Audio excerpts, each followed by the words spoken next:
C'est la deuxième fois en moins d'un mois que les députés se réunissent afin d'adopter la nouvelle constitution pour un régime parlementaire au Togo.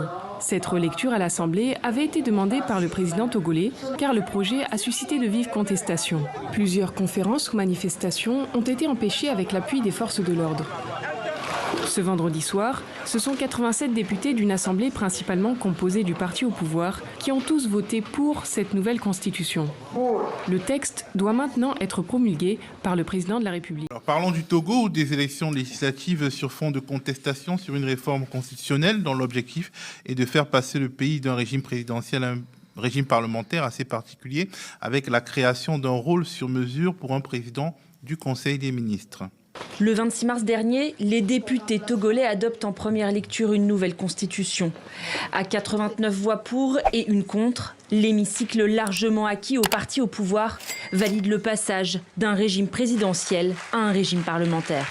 Le régime parlementaire, ce qu'il a d'intéressant, c'est qu'il participe vraiment le dynamisme au niveau du fonctionnement des institutions de la République. Donc il y a eu un rééquilibrage des pouvoirs du chef de l'État et des pouvoirs du président du Conseil des ministres qui devient Premier ministre. Réduit à un rôle honorifique, le président sera désormais choisi sans débat par le Parlement pour un mandat unique de 6 ans contre 5 auparavant. En parallèle, le chef du parti majoritaire à l'Assemblée devient président du Conseil des ministres.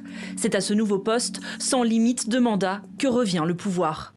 L'opposition accuse l'actuel président Faure Gnassingbé de s'être taillé une fonction sur mesure afin de se maintenir plus longtemps au pouvoir. Aujourd'hui, il y a un putsch, un coup d'État constitutionnel qui est en train de se dérouler encore impunément au Togo. Mais cette fois-ci, nous n'allons pas accepter. Alors c'est dit, qu'est-ce qu'au Togo, ça peut se passer autrement que mal dans les prochains jours? Il faut absolument regarder comment les choses vont évoluer. Parce qu'à la fois, il y a une surprise sur l'agenda de cette réforme constitutionnelle, le moment où elle intervient et aussi les enjeux de cette réforme. On a pu comprendre ici et là que, compte tenu du contexte sous-régional, le Togo a choisi une autre voie pour, dans un souci d'éviter ce qui est arrivé à ses voisins immédiats, des expériences de coup d'État, et plutôt que de s'engager dans une réforme de la Constitution qui aurait suscité la même levée de bouclier, le Togo voudrait expérimenter, voudrait faire ce pari de mettre en place un attelage qui est inédit et improbable, c'est-à-dire qu'il y aurait un président du Conseil qui, lui, serait le vrai chef de l'État, et puis un président de la République qui aurait des pouvoirs à l'allemande ou, je ne sais pas, à l'israélienne, c'est-à-dire des pouvoirs honorifiques, ou même à l'Éthiopie, pour rester dans nos pays, puisqu'il y a un président en Éthiopie et un premier ministre qui a la réalité du pouvoir. Donc, c'est cette expérimentation que le Togo voudrait faire. Mais, à mon avis, ce qui n'a pas marché, en plus de l'incertitude qu'il y a autour de la réforme, ce qui n'a pas marché, c'est aussi l'absence d'une concertation nationale pour savoir, avec l'ensemble des forces politiques, comment on fait face au défi de l'instabilité, au défi de l'alternance. Et ça aussi, cette réforme intervient dans un contexte où on attend des législatives le 29 avril. Et quelle est l'urgence? Est-ce qu'on fait un agenda, on fait l'autre après, ou on fait en même temps tous les agendas avec les risques de créer justement aujourd'hui une situation de crispation? On va aux législatives dans un contexte assez crispé, avec cet enjeu qui est quel est le Parlement qui sortira des élections, mais aussi comment la réforme va se faire. Est-ce que la réforme va intervenir avant les législatives ou est-ce qu'elle va se faire après les législatives? Avec quel Parlement? Tout ça crée quand même beaucoup de questions autour du contexte politique togolais d'aujourd'hui. Alors, Augustin, d'un point de vue théorique, une mise en retrait progressive des vieux pouvoirs, comme celui du Togo, qui est quand même là depuis 1967, pourrait s'entendre, mais dans ce cas, un Faure Gnassingbé pourrait être un président incarnant l'unité nationale et la continuité pendant qu'une vie politique démocratique se construirait. Mais ça, c'est d'un point de vue purement théorique, parce que Faure Gnassingbé n'a manifestement pas l'intention d'être ce président honorifique qu'il a dessiné, qu'il a brossé dans son projet de changement institutionnel. Non, absolument pas. Non, je pense que Faure Gnassingbé est vraiment dans la posture de maintenir son pouvoir absolu qui a été celui du début qui était celui de son père, qui a été le sien propre et qu'il veut perpétuer. Et effectivement, le moyen qu'il a trouvé pour le perpétuer. Alors, en tout cas, une chose est certaine, c'est que Faure Gnassingbé cessait à la stratégie politique.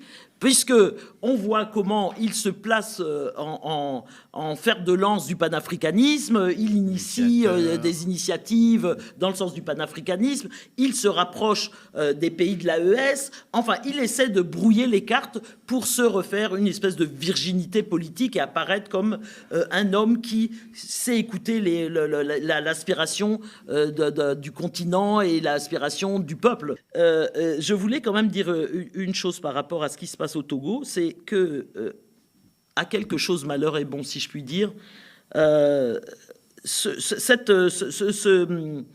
tentative de perpétuer le pouvoir en bidouillant les institutions, etc., et l'ordre des élections, etc., et de faire passer d'un régime à l'autre, d'un régime présidentiel à un régime parlementaire, a permis à l'opposition de se rassembler. De se rassembler derrière « touche pas à ma constitution ». Alors, elle était ce qu'elle était, mais le fait est qu'on ne peut pas changer la constitution sans impliquer le peuple, sans impliquer les forces politiques et les forces vives du pays. Donc, l'opposition, qui était très divisée, se rassemble. Derrière, touche pas à ma constitution. Maintenant, jusqu'où pourra aller cette opposition, en sachant que, là encore, comme au Tchad, on tape sur tout ce qui bouge. Toutes les forces, démocratiques sont malmenées. Même dans les lieux privés où se tiennent des réunions, on persécute les militants, on arrête les journalistes, etc., etc. Donc, évidemment, toute la question est de savoir... comment, face à cette répression qui s'intensifie, la population va se mobiliser. Il faut avoir un seuil critique tel que il ne puisse pas réprimer tout le peuple, ou la majorité du peuple, si celui-ci se mobilise de façon extrêmement massive. Donc, tout l'enjeu est là. C'est-à-dire jusqu'où et jusqu'à quel niveau la mobilisation pourra se poursuivre pour empêcher effectivement ces forces rétrogrades de continuer leur œuvre et de renverser la vapeur. C'est ça tout l'enjeu. Mais en tout cas, il y a une coalition des forces d'opposition et ça, c'est plutôt une bonne chose.